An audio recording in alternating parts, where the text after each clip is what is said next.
Hello students, कैसे हैं आप लोग? सब बढ़िया, ठीक ठाक। देखो, आज हम लोग स्टार्ट करने वाले हैं अपने एस ब्लॉक में केमिकल प्रॉपर्टीज़। लास्ट लेक्चर में हम लोग डिस्कस कर लिए थे फिजिकल प्रॉपर्टीज़ के बारे में। आज हम लोग स्टार्ट करने वाले हैं केमिकल प्रॉपर्टीज़। और केमिकल प्रॉपर्टीज़ किसका? अल्कली मेटल्स का।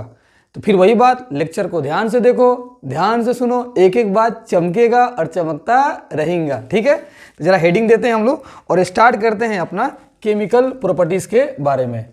Chemical properties of alkali metals.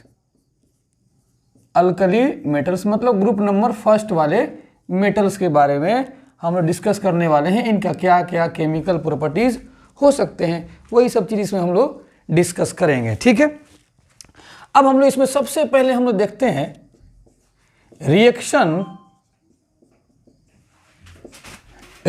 With air. Reaction with air मतलब अल्कली मेटल्स को जब आप एयर के प्रेजेंस में रखिएगा तो रिएक्शन करेगा। ठीक है, क्यों करेगा? क्योंकि जरा सुनो ध्यान से, अल्कली मेटल्स जो होते हैं, alkali metals are highly reactive. Alkali metals आप जानते हैं पहले से ही कि हाईली रिएक्टिव होता है। क्यों हाईली रिएक्टिव होता है? Due to less ionization energy. इसका आयोनाइजेशन एनर्जी काफी कम होते हैं तो हाईली रिएक्टिव होते हैं। ठीक है, और जब ये हाईली रिएक्टिव होगा तो क्या होगा? दे बर्न, जलेगा, दे बर्न, दिल जलेगा, दिल जले, दे बर्न इन एयर। एयर में क्या होगा? बर्न करेगा, और बर्न करके क्या बनाएगा? To form oxide. To form oxide क्या बनाएगा जी? ऑक्साइड। तो alkali metals are highly reactive. जब रिएक्टिव होगा तो एयर के प्रेजेंस में क्या होगा? ये जलेंगे, और जलने के बाद से क्या बनाएंगे? ऑक्साइड बनाएंगे। बात आ गई समझ में? Alkali metals are highly reactive, they burn in air to form oxide. अब जरा देखते हैं कि क्या क्या ऑक्साइड ये बना सकते हैं। ध्यान से एकदम देखो, में जब एयर के प्रेजेंस में आएंगे, लिथियम अगर आता है एयर के प्रेजेंस में तो ये जलेगा, और जल के क्या बनाएगा? ये जल के बनाएगा लिथियम मोनो ऑक्साइड। इसका नाम क्या है? Mono oxide. मोनो ऑक्साइड, तो ये मोनो ऑक्साइड बनाएगा, लिथियम मोनो ऑक्साइड। और इस तरह से सोडियम आएगा, सोडियम एयर के प्रेजेंस में आके जलेगा, जल के क्या बनाएगा? जरा देखो ध्यान से, Na2 मोनो ऑक्साइड बनाएगा प्लस Na2O2, ये हो गया आपका पेरोक्साइड। पेरोक्साइड। और इस केस में Na2O जो होता है ये माइनर होता है। क्या होता है जी? माइनर। और पेरोक्साइड क्या होता है? मेजर होता है। तो सोडियम जब एयर के प्रेजेंस में आएगा तो बर्न करके Na2O मतलब सोडियम मोनोऑक्साइड और सोडियम पेरोक्साइड दोनों बनाता है, लेकिन मेजर कौन होता है? ये। इसीलिए हम इस केस में, इस रिएक्शन में, सोडियम वाले केस में पेरोक्साइड ही हम दिमाग में रखेंगे कि यही बनता है, मेजर की ही बात होती है। ठीक है, अब इसी में तो पोटेशियम आया, ऑक्सीजन के प्रेजेंस में जलेगा, तो इसके केस में बनने वाला है पोटेशियम सुपर ऑक्साइड। क्या बनाएगा? Super oxide. तो पोटेशियम जल के सुपर ऑक्साइड बना दिया। ठीक है जी, बीड़ी जलैले जिगर से पिया, जिगर माँ बड़ी आगे है। हाँ, प्रोडक्ट बन गया सुपर ऑक्साइड। कैसा लगा मेरा गाना? जब तक लेक्चर में मिर्च मसाला आपको तो मिलेगा नहीं तो मज़ा आएगा नहीं, ऊँगी आएगा, एकदम सोइएगा कि मज़ा नहीं आ रहा है। इसीलिए मैं बोलता हूँ, जब तक हिंदुस्तान में सिनेमा है तो तुम लोग पागल बनते रहोगे। हर वक्त तुम लोग मिर्च मसाला खोजने की भी कोशिश करोगे। सर थोड़ा सा सुनाइए कि हम लोगों का ध्यान इधर आ जाए, यही सब चीज़ें चाहिए तुम लोगों को। चलो इधर देखिए, यहाँ पर जल रहा है, जल के क्या बनाया? Super oxide. ठीक है, पोटेशियम का हाल क्या हो गया? सुपर ऑक्साइड में। अब देखो ध्यान से, पोटेशियम के बाद से क्या है जी? सीजियम। ऑक्सीजन के प्रेजेंस में आके जलेगा तो क्या बनाएगा? Caesium super oxide. ऐसे ही आएगा रुबिडियम, ऑक्सीजन के प्रेजेंस में क्या बनाएगा? Rubidium super oxide. तो ये जो तीन हैं ये सुपर ऑक्साइड बनाते हैं, और लिथियम मोनोऑक्साइड और सोडियम पेरोक्साइड ये बनाते हैं। इसको आप जरा छाप लीजिए, इस बातों का आप याद रखिएगा।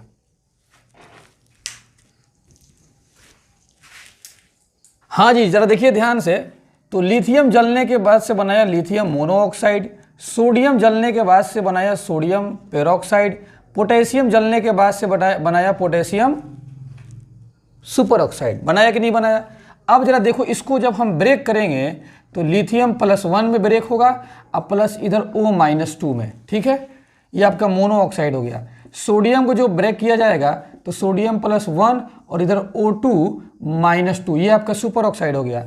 पोटेशियम को जो ब्रेक किया जाएगा तो बनेगा O2-1 बनेगा, तो ये आपका मोनो ऑक्साइड है, ये आपका पेरोक्साइड है, ये आपका सुपर ऑक्साइड है। अगर बात किया जाए इसमें ऑक्सीडेशन नंबर ऑफ ऑक्सीजन, तो इस केस में कितना? -2। पेरोक्साइड में कितना होता है जी? Oxidation number of oxygen in peroxide तो -1। इसमें बताओ कितना हो जाएगा ऑक्सीडेशन नंबर ऑफ ऑक्सीजन किसके केस में? सुपर ऑक्साइड में, तो -1/2। इतना आप अच्छे तरीके से जानते हो। इसमें -2, यहाँ पर 2 ऑक्सीजन पर -2 है तो एक पर कितना हो जाएगा? -1। 2 पे -1 तो एक पर आधा कर दो, -1/2।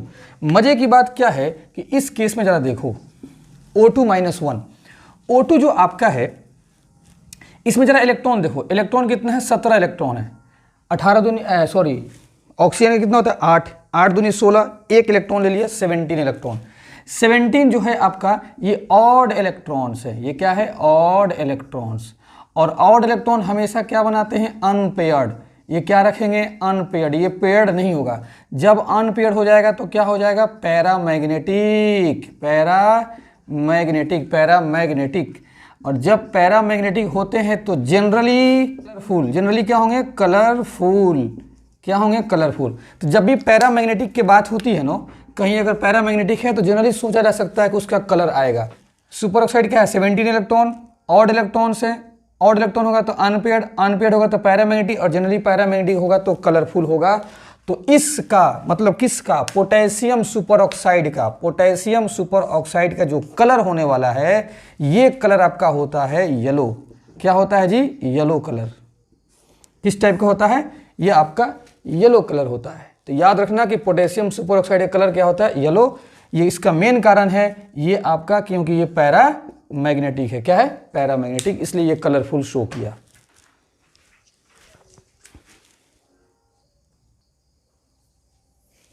हाँ, जरा आप देखते हैं ध्यान से कि एक काफी इंपॉर्टेंट पॉइंट नोट में मैं इसको लिखवाया हूं कि smaller cation stabilises smaller anion. मतलब स्मॉलर जो केटायन होगा ना, वो स्मॉलर एनायन को अपने पास चिपकाने की कोशिश करेगा क्योंकि स्टेबल होगा। And larger cation stabilises larger anion. जो केटायन लार्जर होगा वो एनायन लार्जर को अपने पास रखकर स्टेबल बनना चाहेगा। और इस कहानी को बोलते हैं लैटिस इफेक्ट। इस बोली को लैटिस इफेक्ट बोलते हैं।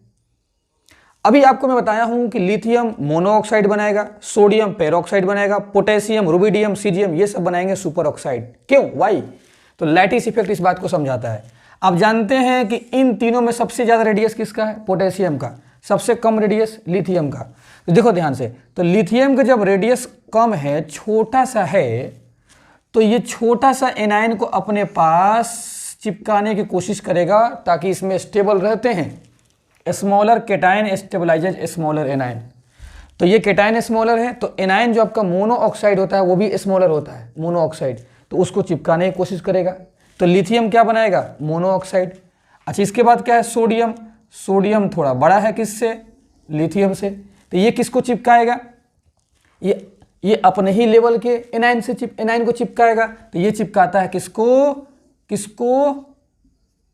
पेरोक्साइड को। किसको? पेरोक्साइड को। क्योंकि सोडियम के साइज के कंपेरेबल अगर देखा जाए तो O2-2 होता है सुपर ऑक्साइड। ठीक है। अब पोटेशियम इससे बड़ा साइज क्या है? पोटेशियम इससे बड़ा साइज क्या है? तो पोटेशियम अपने ही कंपेरेबल साइज को चिपकाने की कोशिश करेगा।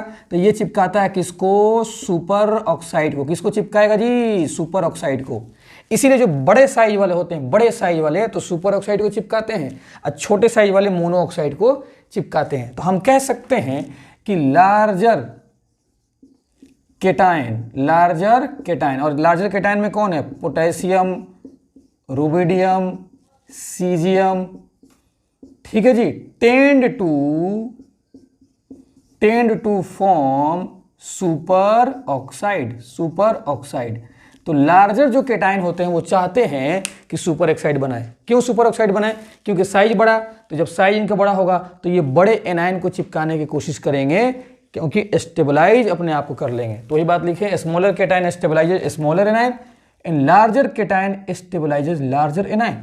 तो मोनो ऑक्साइड स्मॉल होता है, सुपर ऑक्साइड थोड़ा सा इससे बड़ा होता है, सॉरी मोनो ऑक्साइड स्मॉल होता है, पेरोक्साइड थोड़ा सा इससे बड़ा होता है, सुपर ऑक्साइड इनसे और बड़ा हो जाता है। इसलिए ये बड़े केटाइन से चिपकने की कोशिश करते हैं। बड़े लोग बड़े के पास जाना चाहते हैं, छोटे लोग छोटे के पास जाना चाहते हैं। आ गया समझ में? छाप लो जल्दी।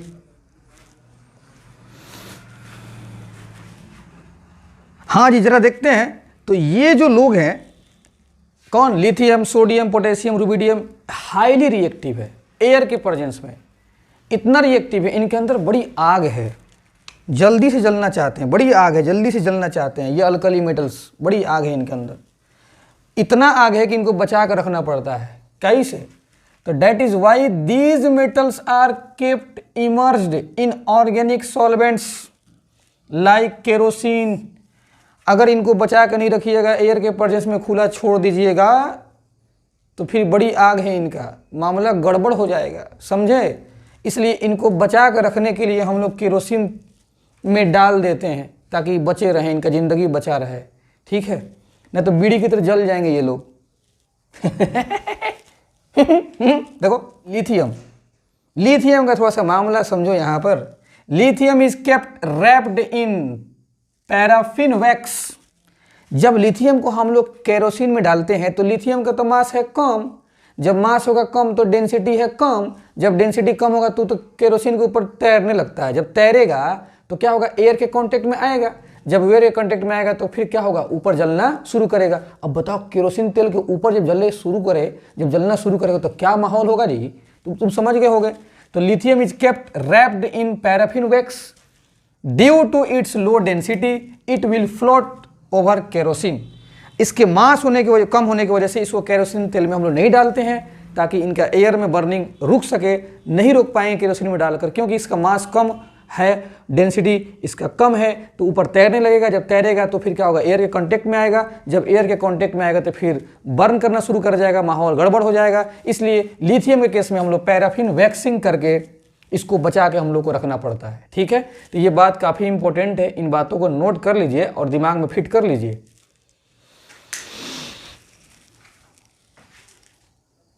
हैं ये जो आपके ऑक्साइड बने हुए हैं, ये जैसे lithium mono oxide, lithium mono oxide, इसको जरा वाटर से रिएक्शन कराते हैं। किससे? वाटर से।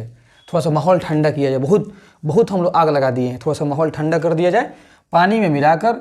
जैसे इसको वाटर से रिएक्शन कराइएगा तो बनाएगा लिथियम ऑक्साइड और एक्वस सॉल्यूशन होगा। जाहिर सी बात है कि वाटर से रिएक्शन कर रहा है।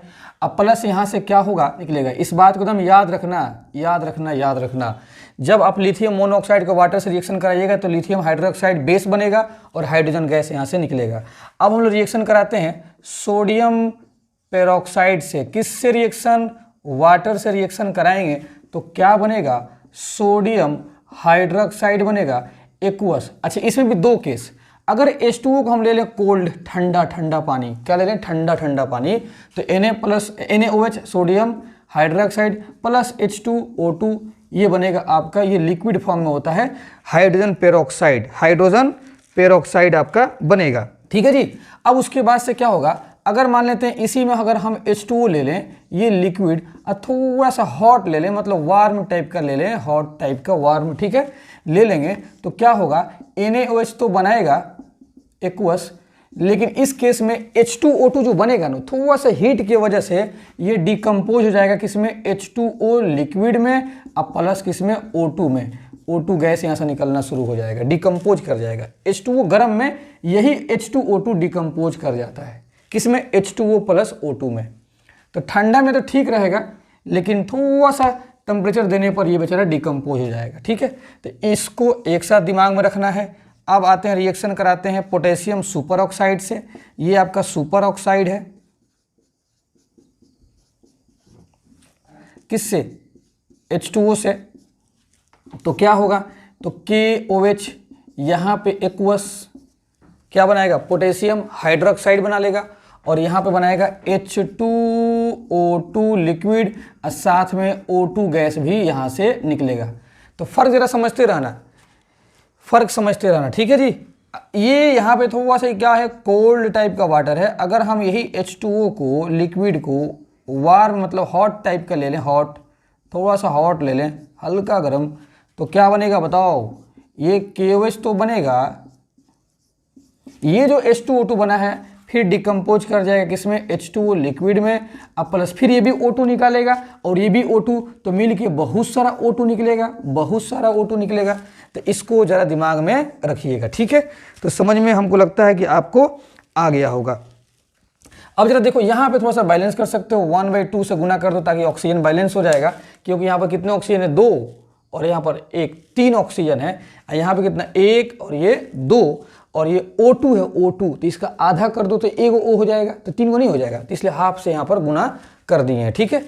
तो फिर से देख लो, लिथियम मोनोऑक्साइड H2 निकाल रहा है, सोडियम पेरोक्साइड कोल्ड में H2O2, वार्म में H2O प्लस O2, ये ब्रेक कर जा रहा है, ठीक है। सुपर ऑक्साइड H2O ले लेगा, अगर इससे रिएक्शन कराइएगा कोल्ड में तो H2O2 प्लस O2 निकलेगा, और इसमें अगर H2O हॉट लीजिएगा तो यही डिकम्पोज कर जाएगा, और यहाँ पर O2 पहले से निकल रहा है, जब डिकम्पोज करेगा तो और O2 ज़्यादा निकाल देगा। इसका मतलब कि सुपर ऑक्साइड जो होता है ज़्यादा O2 निकालता है, ज़्यादा ऑक्सीजन निकालेगा, और जो ज़्यादा ऑक्सीजन देता है उसको बोलते हैं बहुत ही बढ़िया ऑक्सीडाइजिंग एजेंट, बहुत अच्छा ऑक्सीडाइजिंग एजेंट। तो सबसे अच्छा ऑक्सीडाइजिंग एजेंट सुपर ऑक्साइड, फिर कौन सा आपका पेरोक्साइड, और सबसे खराब ऑक्सीडाइजिंग एजेंट कौन सा होगा, मोनोऑक्साइड, क्योंकि तो ऑक्सीजन निकल भी नहीं किया है। तो इस बात को हम लिखते हैं, पहले इतना छापिए, बहुत अच्छे से उन बातों को लिख दिया हूं। सुपर ऑक्साइड सबसे अच्छा ऑक्सीडाइजिंग एजेंट था, क्योंकि खूब ज़्यादा ऑक्सीजन दे रहा है। फिर उससे कम ऑक्सीडाइजिंग नेचर किसके पास है, पेरोक्साइड के पास। ये भी ऑक्सीजन दे रहा था, लेकिन सुपर ऑक्साइड के कंपेयर में ऑक्सीजन कम दे रहा था। ये ऑक्साइड महाराज तो जाकर देखो, वहाँ पर ऑक्सीजन तो रिलीज कर ही नहीं रहा है, वो तो हाइड्रोजन रिलीज कर रहा है, ठीक है। तो no oxidizing nature in general, generally oxidizing nature नहीं होता है। अच्छा ये देखो H2O2, ये हाईली अनस्टेबल होते हैं, अनस्टेबल कंपाउंड, इतने कमज़ोर होते हैं कि इनको बर्दाश्त नहीं होता है क्या, हीट। जहाँ इनको थोड़ा सा गर्म माहौल मिलेगा ये बेचारे टूट जाएंगे, अपने आप को तोड़ देंगे, किस में, H2O में, और यहाँ से ऑक्सीजन गैस फुर्र से निकालना शुरू कर देंगे, इतना इनका हाल खराब है। तो इजिली डिकम्पोज मतलब टूट जाना, on heating to give O2 gas, और यहाँ से O2 गैस देना शुरू कर देंगे। बात आई समझ में। तो इन बातों को दिमाग में रखिए, और पिछला जो रिएक्शन लिखे, माहौल थोड़ा ठंडा किए तो H2O से रिएक्शन कराकर वो भी रिएक्शन अपने दिमाग में रखिए, उन बातों को दिमाग में फिट कर लीजिए। आपको याद करना पड़ेगा वो सब रिएक्शन, बार बार उसको प्रैक्टिस करो, इतना नोट करो जब तक हम लोग आगे बढ़ते हैं, ठीक है। तो एक बात और जरा नोट में देख लो ध्यान से, on combustion in air only lithium, ध्यान से सुनना, जब आप लिथियम को लेकर आइएगा एयर के प्रेजेंस में रिएक्शन कराने के लिए तो बर्निंग होगा, माने उसी को बोलते हैं कंबसन रिएक्शन, जो जल रहा है उसी को बोलते हैं कंबसन रिएक्शन। तो लिथियम फॉर्म्स नाइट्राइड, सिर्फ और सिर्फ लिथियम नाइट्राइड बनाएगा, क्योंकि आप सबको पता है कि एयर में सिर्फ ऑक्सीजन ही नहीं होता है, एयर में आपका नाइट्रोजन गैस भी होता है। तो सोडियम आएगा तो सिर्फ ऑक्सीजन से रिएक्शन करेगा, सोडियम आएगा तो सिर्फ ऑक्सीजन से रिएक्शन करेगा, पोटेशियम ऑक्सीजन से, रुबिडियम ऑक्सीजन से, लेकिन लिथियम एक ऐसा एलिमेंट है जो ऑक्सीजन से भी करेगा और नाइट्रोजन गैस से भी करेगा रिएक्शन, जब एयर में आप लेकर आओगे तो लिथियम आया नाइट्रोजन के प्रेजेंस में तो बनाया लिथियम नाइट्राइड। क्या बनाया, लिथियम नाइट्राइड, इसको बोलते हैं लिथियम नाइट्राइड, मतलब Li+1 और N पे -3, इसी को बोलते हैं नाइट्राइड। इसको तोड़ के हम ऐसे लिखेंगे, देखो ये 3 यहाँ पे आ जाएगा तो Li3 हो जाएगा, और इसका 1 यहाँ चला जाएगा तो फार्मूला हो जाएगा Li3N।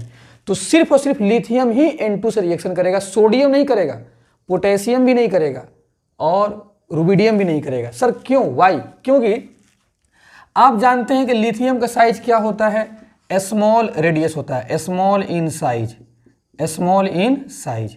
तो लिथियम का साइज अपने अल्कली मेटल में इसका साइज स्मॉल होता है।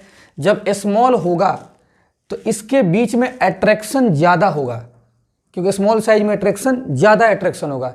जब ज़्यादा अट्रैक्शन होगा तो तुरंत चिपक जाएंगे, जब चिपकेंगे तो आपको पता है कि एनर्जी निकलता है और उसका नाम है लैटिस एनर्जी। इसका मतलब कि लैटिस एनर्जी इस केस में क्या है, ज़्यादा है। क्यों? स्मॉल साइज की होने से हाई अट्रैक्शन होगा। क्या होगा जी? High attraction. इनके बीच में अट्रैक्शन हाई होगा, और जब अट्रैक्शन हाई होगा तो कस के चिपक जाएंगे, और जब कस के चिपकेंगे तो खूब एनर्जी निकलता है। उस एनर्जी का नाम है लैटिस एनर्जी। जब खूब एनर्जी निकलेगा तो हम बोलते हैं कि स्टेबल हो गया सिस्टम। एनर्जी निकलने से स्टेबिलिटी आती है।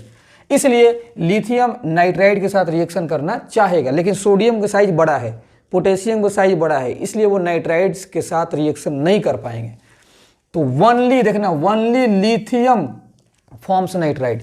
तो लिथियम नाइट्रोजन से रिएक्शन करके नाइट्राइड बनाता है, और लिथियम ऑक्सीजन से रिएक्शन करके मोनो ऑक्साइड बनाता है। वो तो बात हम बताइए दिए इसका। आगे जरा देखिए, रिएक्शन विथ वाटर, मतलब वाटर के साथ रिएक्शन कराना है। किसका रिएक्शन? मेटल लाइए, वही लिथियम, सोडियम, पोटेशियम।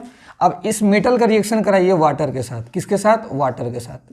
जब इन मेटल को, अल्कली मेटल्स को, यहाँ पर मेटल क्या है? Alkali metals. क्या है जी? अल्कली मेटल्स का रिएक्शन जब वाटर के साथ कराएंगे तो बनाता है MOH, metal hydroxide. Metal hydroxide, और ये एक्वस फॉर्म में होगा, और यहाँ से कौन सा गैस निकालेगा? हाइड्रोजन गैस यहाँ से निकल जाएगा। ठीक है, तो ये बात पता होना चाहिए कि जब भी मेटल के साथ जब भी अल्कली मेटल्स वाटर के साथ रिएक्शन करेगा तो मेटल हाइड्रोक्साइड बनाएगा।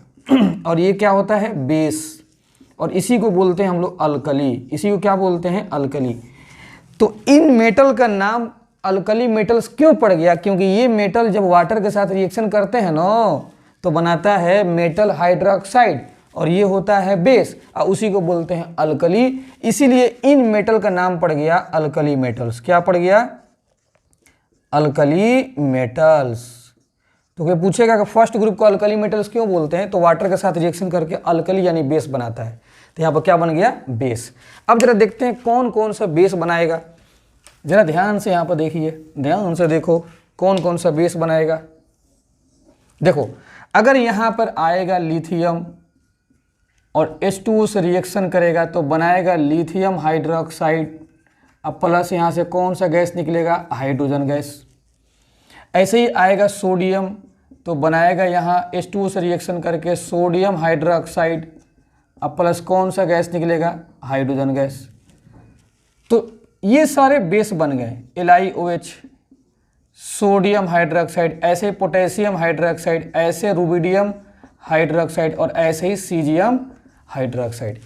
यहाँ पे आपसे एक सवाल ये करेगा, देखो क्या क्वेश्चन पूछेगा कि ये सब बेस हैं, ठीक है, इनमें सबसे अच्छा बेस कौन है? मतलब बेसिक नेचर अगर पूछे आपसे कि सबसे बढ़िया बेसिक नेचर किसके पास है, कौन अच्छा बेस है, तो अच्छा बेस वही होता है जो ईजिली OH माइनस दे दे। ठीक है, बेसिक नेचर का मतलब ये होता है कि ईजिली गिव्स OH माइनस। कौन आसानी से OH माइनस दे दे? कौन आसानी से OH माइनस दे दे? जो आसानी से OH माइनस देगा वो अच्छा बेस होगा। तो हम बताते हैं कौन होगा। पहले आप इसको इतना नोट करें, जल्दी से इतना नोट करें।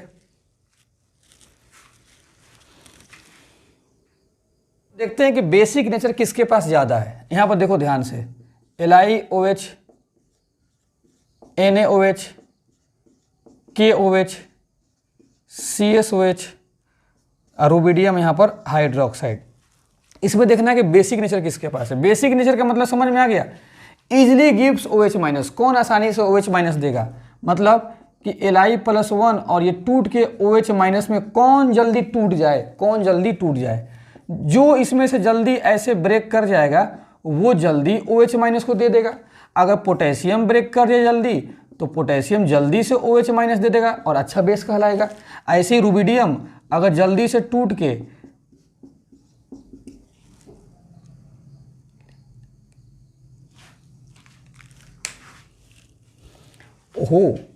पहले हम लोग लिखेंगे रुबिडियम, हेलिना के रब,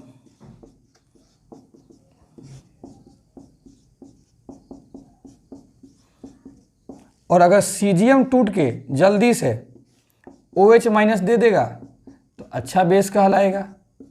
अब देखते हैं कौन जल्दी टूटेगा। तो बता ऊपर से नीचे आने पर रेडियस क्या हो रहा है, बढ़ रहा है। सीजीएम का रेडियस ज़्यादा होता है। तो देखो सीजीएम का रेडियस क्या है, यहाँ पर ये सीजीएम हो गया और इससे क्या चिपका हुआ है, OH माइनस।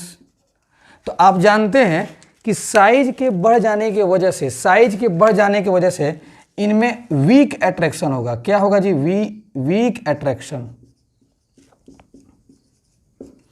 आप जानते हैं कि सीजीएम का साइज क्या है, बड़ा है और सब में OH minus OH minus OH minus सब में OH माइनस है।